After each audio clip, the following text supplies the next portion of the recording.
Ah, mas esse papo todo de Jesus histórico, como que a gente sabe que Jesus existiu, né? A gente nem sabe se ele existiu mesmo. Será? Olá, eu sou o Victor Fontana, esse aqui é o meu canal, ele pode ser um pouco seu também. Para isso basta que você goste de teologia, estudos bíblicos. O assunto desse canal é esse. Para isso você se inscreve, você deixa o like, ativa as notificações e dá uma checada se você está inscrito mesmo, porque às vezes você acha que se inscreveu, mas não se inscreveu ainda. Então dá uma olhadinha se você está de fato inscrito, porque você pode acabar perdendo o conteúdo dessa série que está se iniciando. Estamos apenas no segundo vídeo sobre Jesus histórico. E a pergunta de hoje é para dirimir qualquer dúvida a respeito da existência de Jesus de Nazaré. Então, toda vez que aparecer alguém nos comentários durante essa série dizendo ah, mas você está falando de Jesus e história, a gente nem sabe se Jesus existiu de fato, você pega o link desse vídeo e fala, claro que sabe, claro que sabe. E como a gente sabe? Essa é uma grande questão. Sabe por três motivos, basicamente tem três coisas que nos levam à conclusão de que Jesus de Nazaré de fato foi um personagem histórico, de fato existiu. E por isso existe consenso acadêmico em relação a isso. Aliás, a gente poderia fazer esse vídeo só dizendo, olha, o consenso acadêmico entre as pessoas que estudam história do primeiro século, origens do cristianismo, judaísmo do segundo templo, o consenso dessas pessoas é de que Jesus foi de fato uma pessoa histórica, e aí eu daria para você algumas referências de cristãos, judeus, ateus que acreditam nisso. Um ateu conhecido, estudioso dessa área, professor da Universidade de North Carolina, Bart Ehrman, é um ateu estudioso de origens do cristianismo, que algumas vezes chama aqueles que duvidam da existência de Jesus de pessoas que acreditam numa pseudo-história, numa história falsa, numa historiografia que não faz sentido. Então a gente poderia ficar só no consenso acadêmico. E aí eu poderia indicar, como vou dizer agora, a bibliografia que consta aqui na descrição desse vídeo, no primeiro comentário muito provavelmente. Poderia dizer isso. Mas não, vamos ficar com três motivos pelos quais a gente pode ter convicção de que Jesus de fato foi um personagem histórico que andou na Galileia, que andou na Judéia, que andou até mesmo entre os samaritanos no primeiro século. O primeiro conjunto de, eu diria, evidências que levam a gente à convicção a respeito da existência de Jesus é o fato de que muito cedo, em relação à data proposta do ministério de Jesus, começam a aparecer documentos que testemunham a respeito dele. Vou simplificar. A distância de tempo entre o ministério de Jesus terminar com a sua crucificação e aparecerem os primeiros documentos escritos a respeito de Jesus é um intervalo de tempo muito pequeno. As pessoas que teriam testemunhado ou não testemunhado um Jesus que existiu ou não existiu, estariam ainda vivas. Do que eu estou falando? Eu estou falando das evidências internas do próprio texto bíblico. Então, quando a gente fala dos primeiros documentos bíblicos a serem redigidos, a gente está falando da Epístola aos Gálatas e da Epístola, a primeira delas, a primeira Epístola aos Tessalonicenses.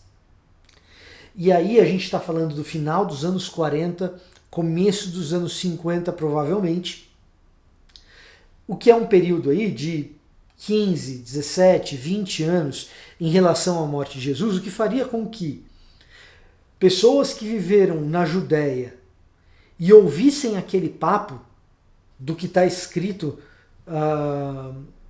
nessas epístolas, dissessem assim, poxa, ele está falando de um cara que nunca existiu, nunca teve esse cara que foi crucificado aqui em Jerusalém, ou o pessoal de Nazaré. Não, e Nazaré era uma cidade não muito grande, então todo mundo conhecia todo mundo. Não, nunca teve esse José, nunca teve essa Maria, esse Jesus aí nunca existiu. Então a data dos documentos é muito próxima. E aí você pode até dizer, ah, mas como que você sabe a data dos documentos? Como que a gente chega a... Porque você está me dizendo que esses documentos foram redigidos nos anos 50 ou no final dos anos 40, mas como que eu vou saber que esses documentos não são do século III, do século IV depois de Cristo? Bom, primeiro porque a gente tem cópias desses documentos que são muito primevas. A datação das cópias, na verdade de fragmentos dessas cópias, que é o que a gente tem, alguns papiros, eles são muito primeiros, eles datam do segundo século. Então, se você tem cópias do segundo século, eles estão copiando algo mais antigo. E além disso, quando a gente tem outras evidências a respeito daquelas comunidades, o conteúdo dessas cartas, como eles descrevem aquelas cidades, a gente acaba conseguindo localizar mais ou menos o momento daquelas cidades, daquelas comunidades, ou mesmo mais ou menos da vida de Paulo, em que aquilo está sendo redigido e onde aquilo está acontecendo. Na maioria dos casos, a gente vai olhar pessoas datando 1 Tessalonicenses até antes da década de 50.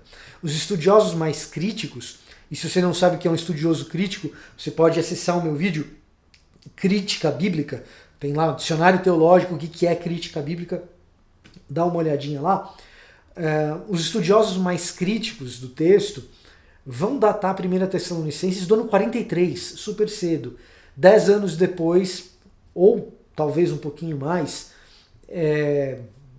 13 anos depois, dependendo de como você data aí a morte de Jesus, mas pouco tempo depois, menos de 2 décadas seguramente, do fim do ministério de Jesus. E além disso, esses documentos são destinados a comunidades inteiras que já estão estabelecidas. Em outras palavras, essas comunidades existem antes dos documentos. Então, se eu estou falando do ano 43, antes do ano 43 você já tem todo um grupo de pessoas em Tessalônica, na Galácia, que afirma algo, ou muitas coisas, a respeito de quem foi esse Jesus. Então, esse primeiro conjunto de documentos, que são muitos documentos, você tem cartas primevas, né, como 1 Tessalonicenses, Gálatas, 1 aos Coríntios, Romanos. Todas essas cartas são cartas bem primevas, que são redigidas no começo da história da igreja, que é documento demais para que esse homem não tenha existido. Tá? Então, esse é o primeiro ponto que nos leva a crer, não, Jesus existiu. É muita gente falando a respeito disso, é muito documento, é muita evidência documental, é muito documento textual dando conta da existência de Jesus para você dizer que nem existia, ele existiu. Tá? Então, esse é um primeiro ponto bastante importante. Um segundo ponto são as evidências fora do texto. Tá? Então você tem, por exemplo, Suetônio, um historiador romano, escrevendo a respeito de Cláudio, o imperador romano, que é imperador em Roma na década de 40, e Suetônio diz que Cláudio expulsa os judeus de Roma porque os judeus estão criando problemas por causa de um determinado Cristo. Em outras palavras, já tem, na década de 40, lá em Roma, comunidades cristãs e comunidades judaicas que não creem que Jesus é o Messias e que levam a um determinado tipo de conflito. E essa é uma evidência extratextual de que existem comunidades formadas em torno desse determinado Cristo. Além disso, a gente tem 2 passagens, pelo menos, em Flávio Joséfo, historiador judeu, em que Jesus é mencionado. Uma delas é verdade, existe uma grande contestação porque ela parece ter sido editada após a morte de Joséfo, para favorecer o testemunho cristão, talvez. Então uma delas é um problema. Mas outra delas não. Tem uma que é incontestável, que ela é não contestada entre os estudos históricos, e nós temos aí uma evidência extra-bíblica a respeito da existência desse homem chamado Jesus de Nazaré.